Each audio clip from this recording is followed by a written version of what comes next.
Time for our next keynote for you, where we're looking at DevSecOps transformation at scale. That's the important bit here. Taking us through all of that, we are welcoming our guest. That is Larry Maccherone, DevSecOps transformation architect at Contrast Security. Larry, hi, how are you? Hi, how you doing? I'm very well, and I understand you have 4 dogs in the room with you. You must be very, very trusting of them. I'm down to 2 now, so yeah, they're pretty good. So pretty good. There's a slight caveat there, just in case. If the doorbell rings, you might hear something, but my microphone was also directional, so most people say they can't hear a thing. So well, they're very welcome to join us if they want to. I'm always curious if someone doesn't want a dog in a call. So yeah, that's a bad sign, isn't it? Indeed, right? Indeed, I definitely judge people on that one. Anyway, we are not here to talk about your dogs, unfortunately. So the floor is yours. I'll leave you to your presentation, and I'll be back with some questions at the end. Great.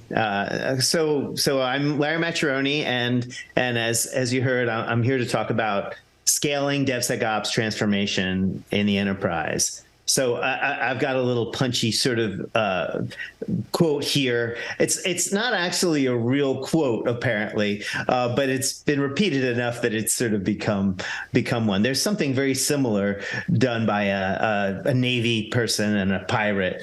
But basically, the idea here is to sort of poke fun at the way we do application security today. We tend to beat people up with it. We tend to not actually sort of trust them and help them becoming worthy of that trust, especially the security group in relation to the development group. And I'm here to talk to you about a fundamentally different approach that does create a good sense of trust between those two organizations and actually moves the needle and in actually reducing cybersecurity risk. So a little bit about me before I get started. So I'm not going to mention every logo that pops up there. Some may be familiar to you, some not. But there's a couple things I would like you to know about me. First is I was the head of application security, DevSecOps transformation at Comcast for 5 years. Now, Comcast, for those of you across the pond, I'm here in the U.S., so anyone on the other side of the pond from me, Comcast is an international communications conglomerate, owns a lot of different properties that you are probably familiar with: NBC, Universal, Pixar. Sky is probably the one you're most familiar with, is owned by Comcast. And Comcast has a lot of software development, 10,000 developers, 600 different development teams. And so I basically took the AppSec program, which was this traditional, the beatings will continue until morale improves style of AppSec program. And over the course of 5 years, I switched it to this very much trusting of the engineering team to do the right thing and being worthy of that trust as well. So we're going to talk about that here in a little bit. The second thing I'd like you to know about me, though, before that, is that I'm an active developer. I write code literally every day. I'm the primary author of a dozen open source projects, one of which gets 1 million downloads a month. It's used by pretty much everyone you can think of, from every cryptocurrency exchange and crypto wallet to AWS and Azure in their back end. It's a high security data store. So when I go in and I meet with folks and I'm talking to them about sort of how you do AppSec right, I'm not just preaching. I actually am practicing what I preach. I lead development teams of collaborators, and I run that collaboration this way, and I experiment with these. And that's how I've evolved this program to be able to scale it across any kind of development team in any kind of organization. So the first challenge in pulling this off is to get the mindset right. And so I'm going to talk about how it's wrong right now. And the way it's wrong right now has to do with the fact that this beatings will continue until morale improves, right? The security group is is calling the development group's work babies ugly all day long. Basically, they're trying to find problems in somebody else's work. And so everyone points out that this doesn't scale with the accelerating pace of development. And so that's the common problem with this gatekeeping, policing, auditing approach to application security. That's the one that most everyone recognizes. But I actually think there's some more harmful attributes to this approach that they're actually more significant, and the fact that it just can't keep up. It's soul-crushing work, and it's time-consuming. When I started at Comcast, there were roughly the equivalent of 40 full-time people essentially doing this cajoling, gatekeeping work all day long. And some folks only did it part-time, and they had another part of their job. But when you added up all those part-times, it added up to about 40 full-time people. The problem is that there's high turnover rate in the first 90 days of people coming into a job that has this, because it's very, very difficult. It's not a lot of fun. And the worst part about it is that the people that stay past those 90 days are the ones that maybe enjoy calling someone's baby ugly all day long. And so that does not lead to a good, healthy sort of group there that has to interact with developers all the time. So it's confrontational, and enforcing policy is confrontational. And that's also not fun and doesn't feel good to everyone. At best, you often get a checkbox-like response. What's the minimum I can do to get you to go away? And that it usually means it's not very effective. They're not sensitive to the context that they're running in. They're not adapted to modern approaches to development. But if you only enforce the ones that are appropriate, then that seems arbitrary, and the developers quickly realize, hey, if I don't have to do these 3 policies, why do I have to do any of the other policies as well? But if you basically try to enforce all of it, it's too much information, it's depressing, and it doesn't work. And so these are sort of all the problems with the current mindset of this gatekeeping, policing approach to application security. So there's a new approach, DevSecOps, shift left. My company, Contrast, likes to say shift smart, and I'll talk a little bit maybe about sort of what we mean by shift smart as opposed to shift left or DevSecOps. But this was a great term when it came out, DevSecOps, but it sort of got overloaded with folks, and a lot of folks started to consider anytime you put DevOps lipstick on a traditional security pig, you could call it DevSecOps. And that is not what I mean when I talk about DevSecOps or shift left security or shift smart security or developer-centric application security. Is the phrase. It's kind of long-winded, it's not as catchy, but it actually captures what I mean and doesn't get confused. So it is about empowering engineering teams, and it's not collaborating within engineering teams. That's not bad, but that isn't enough. It's not even enabling them, because you can lead a horse to water. That's the enabling part, but you can't make them drink. I don't want them to be made to drink. I want them to be able to lead themselves to water and drink. And so empowering is the right word here, to take ownership of the security of their products, doing it in a truly DevOps way. You can't have DevSecOps without DevOps. And that's why I put the sec in parentheses sometimes when I show DevSecOps. What I mean by DevOps is I don't mean having a CI system. That is a necessary but insufficient element of it. I mean the 3 waves of DevOps, the cultural approach to doing DevOps, which involves flow, feedback, and a culture of experimentation and learning.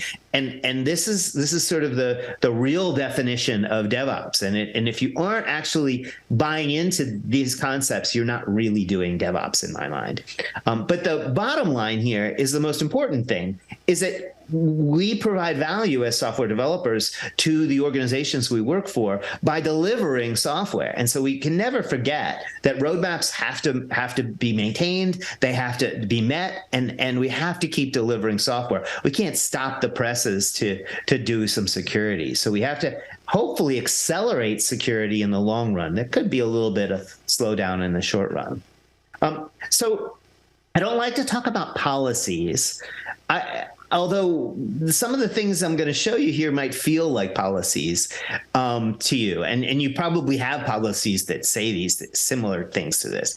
I like to talk about practices, because a policy is something somebody says you must do. A practice is what you actually do.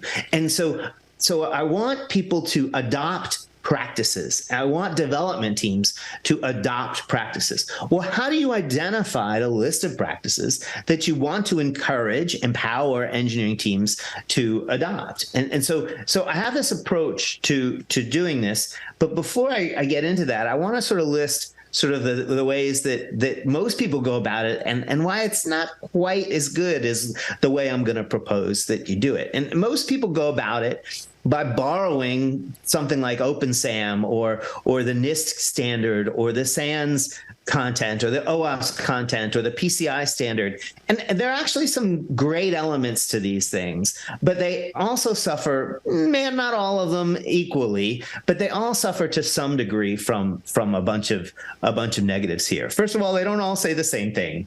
And so you're going to get into debates about which one matters more and which one should we use. And I think those are pointless, those debates. They almost always target security specialists, even the ones that you would think would be the most developer-oriented, the OWASP one. When you give that 400-page document to an OWASP document to a developer, most of the time the words in it are specialized to security, and they don't quite follow what it means to actually do these things. They fail to specify adaptations needed so that developers can adopt them in a way that they're comfortable and happy and still productive with it. And they're way overwhelming, 400 pages in the case of the big OWASP one. And besides that, they're not prioritized. It's not like it's 400 pages, but in these first 5 pages, we cover the stuff that's going to give you 80% of the benefit. And in the first page, we cover the 5 things we really think you should do today or in the next 90 days. Kind of thing. And none of them are structured like that. So nobody really knows where to start.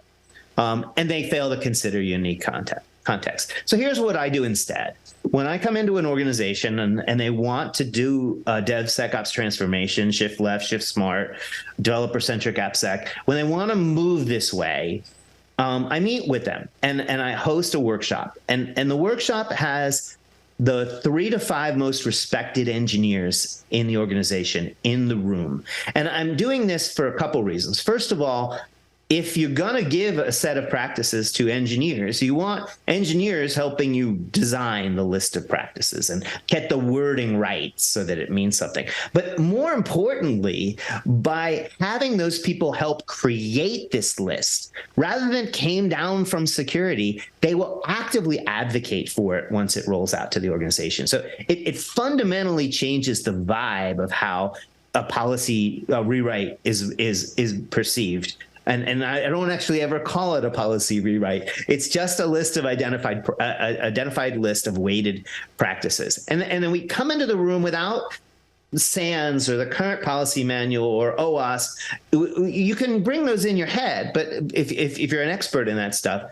But we start with a blank slate and we just put Post-it notes up on the wall, and everybody gets to contribute as to what they think are the most important security practices. And in general, it comes out about the same most of the time, but they created it. And I'm sitting in the corner while they're doing this, facilitating, and I'm documenting, what the words they're using, because that will mean something to that organization. And so we wordsmith the list of practices very carefully in that room to be very specific to that company, although it maps back to SANS or OpenSAM or OWASP very accurately in most cases here. And then we try it out with real development teams, and we try it out for the purpose of making sure it's easy for the development teams to adopt it. We want the right thing to do to be the easy thing to do. And so we'll literally pull a practice out of the list for a while we make the easy button for that. So I'm not gonna leave this up long enough for you to read all of it and do anything with it. And that's intentional because I don't want you to just take my list and use it. I want you to go through this process because I think the process is the key starting point to actually successfully getting people to change their behavior. And so if you just give them a list, they're not that you sort of miss the point of the early workshop, the first workshop where you have security folks and engineering leadership folks all in the room together making the list. But I do want to point out a couple things about this list. First of all, every practice is weighted, and this is how you gamify the adoption. So you basically have a leaderboard for, and I've got some tooling that will help you create this tracking of this adoption and calculating the scores and the leaderboard. I'll talk about that a little bit later. But you basically say, hey, everything on here has a weight, and the weights come out pretty different actually based on the organizations. But this list is pretty much the same, 2/3, 3/4 the same every time I do it.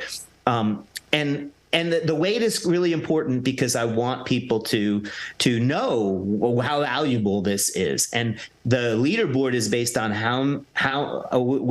which teams had the most improvement in their score in the last 90 days. And that's what you reward, is that improvement. You do also reward the top scores, absolute scores as well, people that have gotten there in the past, and maybe they're only making incremental improvements now, but we want to keep motivating those folks as well.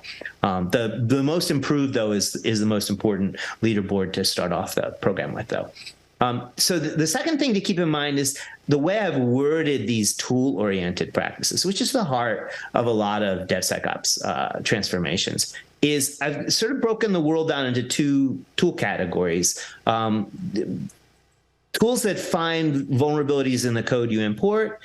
This is sometimes called open source security or software composition analysis, or just SBOM, and tools that find vulnerabilities in the code you write, SAST, static analysis tools, and IAST, intelligent or interactive application security tools, which my company sort of specializes in, is sort of what goes here. And then I also break the world down into severity levels. And so you get points for getting to critical clean.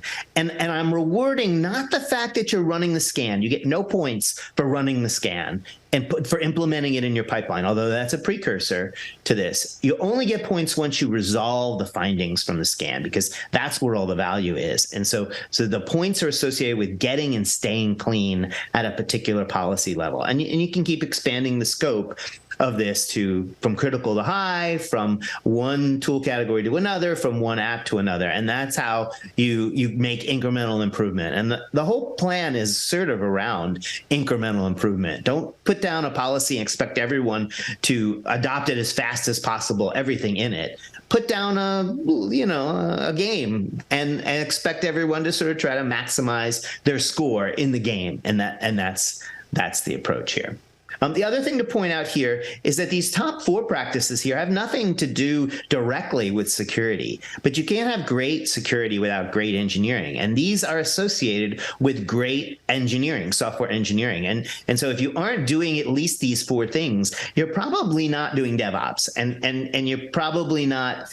Well, maybe the 4th one is sort of a little advanced for even most DevOps teams, but the first 3 at least are sort of basic for every DevOps team. It has to be doing these things. And so I want to encourage that, and I want to build on that, and I want to sort of lean into that vibe and give them points for doing the right thing on the basic engineering precursors to doing security right.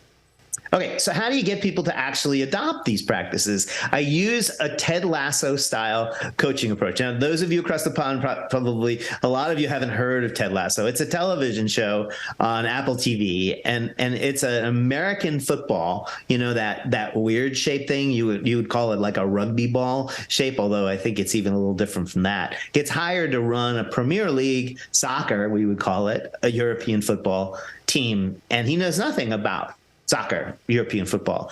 But he does know about people. He does know about getting people to improve. He does know how to get people to work together to be more successful and to change. and as a group. And so that is the style of coach that I hire. I don't hire security specialists for the most part into these roles because they tend to have this gatekeeping policing mindset baked into them if they've been in security for any length of time. And even the sort of certifications sort of encourage that sort of approach. I want someone that's going to basically accept people where they are and help them to get better. And that is essentially the way the coach works. How do you get better? Well, you go through this progression of maturity from thoughts to words to actions to culture. This is a personal thing as well. This has nothing to do with AppSec or even software development. You can use this on anything in your life. But first of all, you have to sort of think about the stuff you want to improve. You have to know about it first.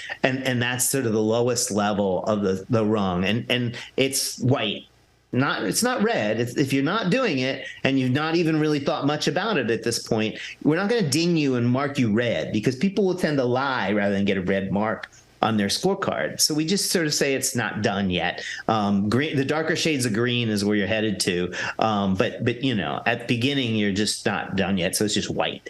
And then words means we're making plans to adopt this practice. Actions is you partially adopted, and culture means you fully adopted it.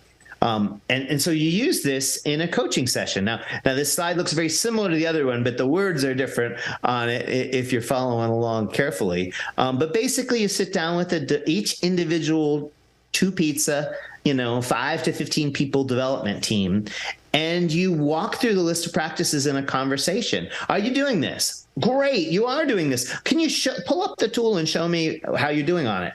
Oh, it looks like you're doing the scans, but you're not actually resolving them very rapidly. What's going on there? And what would it take to resolve them more rapidly? Well, it's a conversation. It's not an audit. It's not policing. It's what can we do to help you to accomplish this very valuable goal for the organization? And it's all about making a plan. And at the end of this workshop, you ask the team to commit to improving 1 to 3 of the practices we talked about today in the next 90 days. And then you come back every 90 days and you help the team pick a new set of things. Over the course of about a year and a half, every development team gets from very low levels of maturity. And I even sort of say software engineering maturity, not just security maturity, because you saw those basic software engineering practices at the top of the list there, to very high levels of software engineering maturity, including security. And so that's the goal, and that's how you accomplish it. This is sort of the visualizations I use, and the tool Transformation Blueprint that I mentioned is an open source project I'm working on.